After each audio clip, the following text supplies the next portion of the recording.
కోరుతున్నారు కాబట్టి తప్పనిసరిగా ఇది ప్రారంభం అవుతుందని నేను భావిస్తున్నా.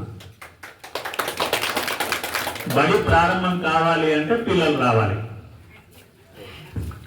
నేను మీ అందరూ సూచించేది, మీ పిల్లల్ని రెసిడెన్షియల్ స్కూళ్ళకి పంపిస్తుంటే ఎవరం వద్దంటలేము. ఎందుకంటే అక్కడ భోజనం పెడతారు, బట్టలు ఇస్తారు, అన్ని సౌకర్యాలు ఉంటాయి. రెసిడెన్షియల్ స్కూల్కు ఏది ప్రభుత్వ రెసిడెన్షియల్ స్కూల్, అది ట్రైబల్ వెల్ఫేర్ రెసిడెన్షియల్ కావచ్చు, సోషల్ వెల్ఫేర్ రెసిడెన్షియల్ కావచ్చు, బీసీ వెల్ఫేర్ కావచ్చు, మైనారిటీ కావచ్చు, దేనికైనా పంపించండి. లేదు అమ్మాయిలు ఉంటే కస్తూర్బా గాంధీ బాలికా పాఠశాలకు కూడా పంపిస్తాం, పంపించడంలో ఇబ్బంది లేదు. నేను ఒకటే అడుగుతున్నా, నెల్లికల్లు ఉన్నత పాఠశాల అంటే 6 నుంచి 10వ తరగతి వరకు బడి లేకపోతే మీకు ఇక ప్రభుత్వ బడి ఎక్కడుంది? ఉంటే సాగర్లో ఉంది, ఉంటే తిరుమలగిరిలో ఉంది, లేకపోతే రాజారం ఉంది తప్ప ఇంకెక్కడ లేదు, చాలా దూరం.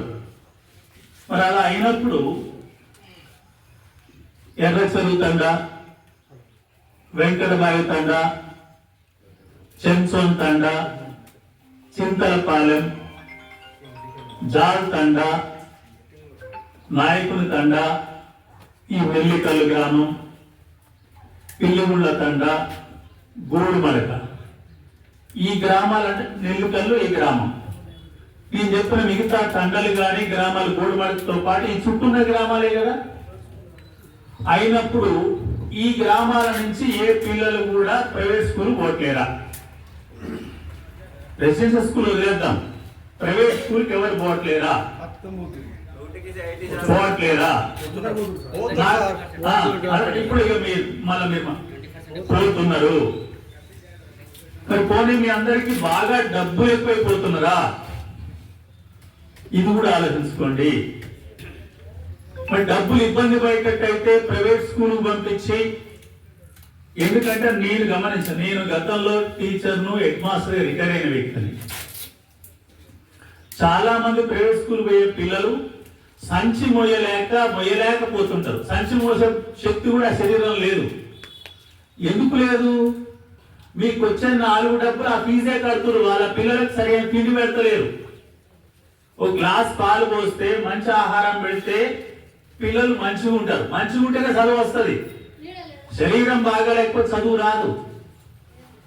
అందువల్ల ఇప్పుడు నేను చెప్పిన గ్రామాల నుంచి ప్రైవేట్ స్కూళ్ళకి ఎవరెవరు పోతుర్రో మీరే అంచనా వేసుకోండి. అందులో నేను ప్రైవేట్కే పోతా, నాకు డబ్బులు ఎక్కువైనాయంటే వదిలేయచ్చు. మేము అంగన్వాడీ కేంద్రాల లెక్క ప్రకారం చూస్తే ఈ గ్రామాలన్నింటిలో కలిపి 100 మందికి పైన విద్యార్థులు ఒక్కొక్క తరగతిలో ఉంటారు. 100 మందికి పైన. అందులో మా అంటే ఎక్కువ 25 మంది 30 మంది మాత్రమే రెసిడెన్షియల్ స్కూళ్ళలో సీట్లు వస్తాయి. 100 మందికి రావు. మిగతా 60-70 మంది ప్రైవేట్ బళ్ళకు పోతున్నారు. ఇది వాస్తవా కాదా మీరే చెప్పాలి. అది వాస్తవం అయితే మరి ఎందుకు ఇక్కడ చదువుకోరు? ఇప్పుడే ఎంఈఓ గారు చెప్పారు, హెడ్ మాస్టర్ గారు చెప్పారు, ఇక్కడ అందరు టీచర్లు ఉన్నారు. చదువుకున్న వాళ్ళందరూ గవర్నమెంట్ స్కూల్ టీచర్ కావాలనుకుంటారా? ప్రైవేట్ స్కూల్ టీచర్ కావాలనుకుంటారా? గవర్నమెంట్ టీచరే కావాలనుకుంటారు. టెస్టులు రాస్తారు. అత్యధికంగా మార్కులు వచ్చిన వాళ్ళు మాత్రమే గవర్నమెంట్ టీచర్ అయితే, అంటే చదువులో ఉన్నతంగా వచ్చిన వాళ్ళే, ర్యాంక్ వచ్చిన వాళ్ళే. మిగిలిపోయిన వాళ్ళే ప్రైవేట్ స్కూల్ పోతారు. అంటే చదువు చెప్పాలంటే నిజంగా చదువు చెప్పేది ఎవరు? గవర్నమెంట్ టీచర్లు చెప్పాలి కదా. అలాగే కదా బాగా చదువు వచ్చేది. మీతో ఇంకొక మాట మాట్లాడమన్నా, మీరంతా వ్యవసాయం చేస్తున్నారు. నేను వ్యవసాయ కుటుంబం నుంచి వచ్చిన. మంచి ఎర్ర భూమి ఉంది, పనికిరాని పర్రె భూమి ఉంది. ఏ భూమిలో పత్తేస్తే బాగుంటుంది చెప్పండి? ఎర్ర భూమిలో పత్తేస్తే బాగుంటది. కానీ ఎర్ర భూమిలో పత్తేస్తే పండలేదు, పర్రె భూములు అంతో కొంత పండించారంటే అక్కడ వ్యవసాయం చేసిన వాళ్ళ లోపమా, భూమి లోపం అయిద్దా? అంతే కదా. కాబట్టి గవర్నమెంట్ బడిలో చదువు రావడం అనేది తప్పనిసరి రావాల్సిందే. మంచి టీచర్లు ఉన్నారు, చదువు చెప్పించుకోవాల్సిన బాధ్యత మీ అందరిపై ఉంది.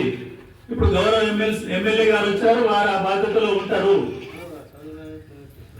అందుకొరకు నేను కోరేది ఏంటంటే, ఈ తండాలు ఈ గ్రామాలలో ఉన్న ప్రైవేట్ స్కూల్లో పోయే పిల్లలందరూ 6వ తరగతి ఎంతమంది పోతున్నారు? 5 అయిపోయి 5 ప్రైవేట్ స్కూల్ అయిపోవచ్చు. ఇప్పటికే ఫీజులు కట్టి ఇబ్బంది పడుతున్నారు. ఇక్కడ ప్రైమరీ స్కూల్ కూడా మంచిగా ఉన్నది. ఒకప్పుడు ఈ ప్రైమరీ స్కూల్లో 200 మంది పిల్లలు ఉండేది, ఇప్పుడు బాగా తగ్గిపోయింది. సరే, కొంతమంది యువతి యువకులు వయసులో ఉన్న వాళ్ళు పట్టణాలు తరలిపోతున్న కొద్ది తగ్గింది. కానీ ఎంత తగ్గినా కూడా నెల్లికల్లు కానీ నెల్లికల్లు పరిసరాల గ్రామాల్లో చూస్తే 100 మంది పిల్లలు ఉంటున్నారు ఒక తరగతికి. 100 మందిలో మీరు 20-25 మందినైనా ఈ బడికి తీసుకురాలేరా? ఈ బడి కనుక ఈ సంవత్సరం కూడా మూతపడ్డది అనుకోండి, ఇక మళ్ళీ అన్నాడు మీకు బడి రాదు, ఆడ బడి అవసరం లేదనే ఒక ముద్ర వచ్చిన తర్వాత ఎవరు కూడా మళ్ళీ బడిచ్చే అవకాశం లేదు. ఈ టీచర్లు కూడా అవసరం ఉన్న కాడికి ఇప్పుడు డిక్టేషన్ ఇచ్చారు, కానీ రేపు అసలు లేకుండానే బదిలీ చేసే అవకాశం ఉంటుంది. అటువంటి ప్రమాదం నుంచి మీరు ఈ బడిని నిలబెట్టుకోవాలి.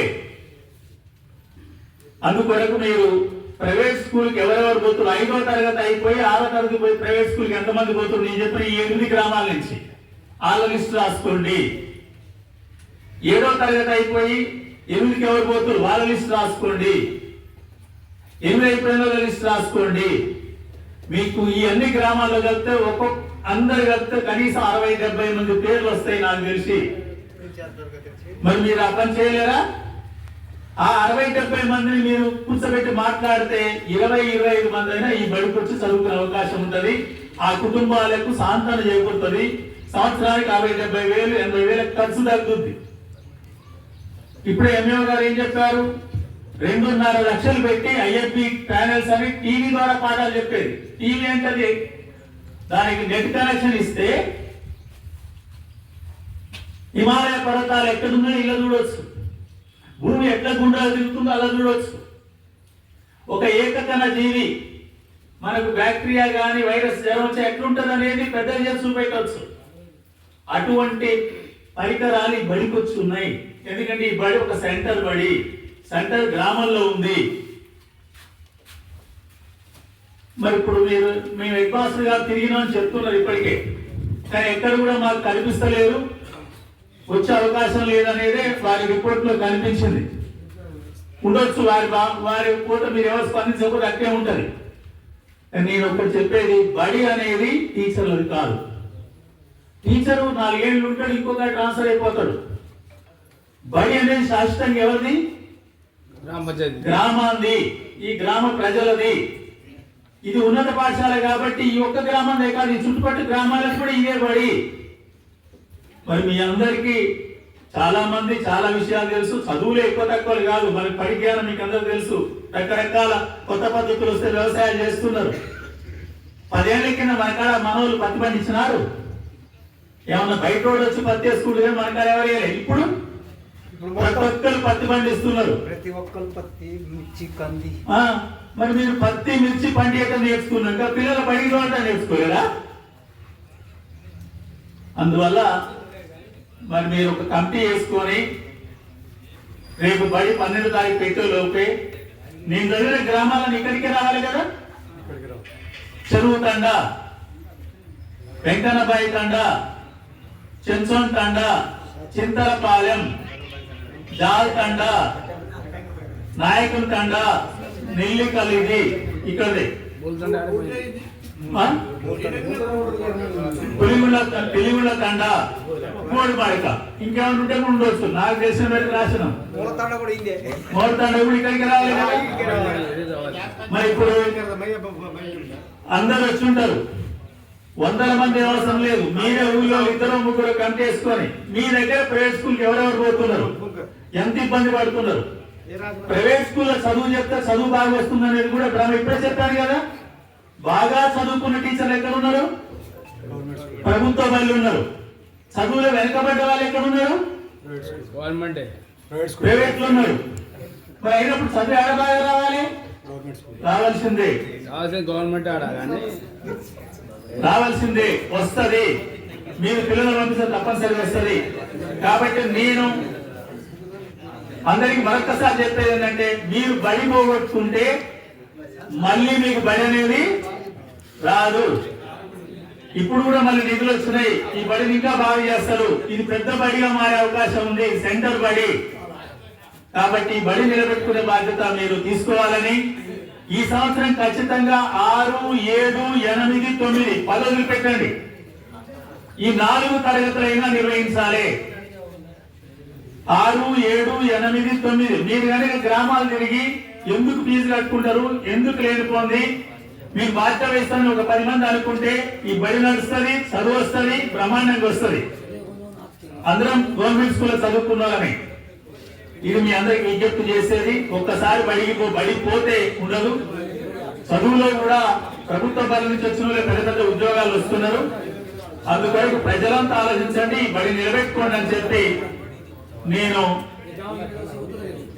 ఉపాధ్యాయ నియోజకవర్గ ఎమ్మెల్సీ, ముఖ్యంగా నేను ఉపాధ్యాయ నియోజకవర్గ ఎమ్మెల్సీ అయినంత మాత్రాన్ని కూడా కాదు, ఒక టీచర్ గా ఒక బడి ఉండాలని ఒక తపన, ఒక సెంటర్. కొన్ని గ్రామాలు ఉన్నాయి పిల్లలు ఇక్కడ బడి ఉండదు. ఇప్పుడు రాజారం ఉంది, రాజారం కంటే మీకు ఎక్కువ సోర్స్ ఉంది. అందువల్ల ఆ పద్ధతిలో మీరు బడి నిలబెట్టుకోవాలని చెప్పి కోరుతూ మరొకసారి అందరికీ నమస్కారాలు తెలియజేస్తూ ఎమ్మెల్యే గారికి అభినందన తెలియజేస్తూ ముగిస్తున్నాను.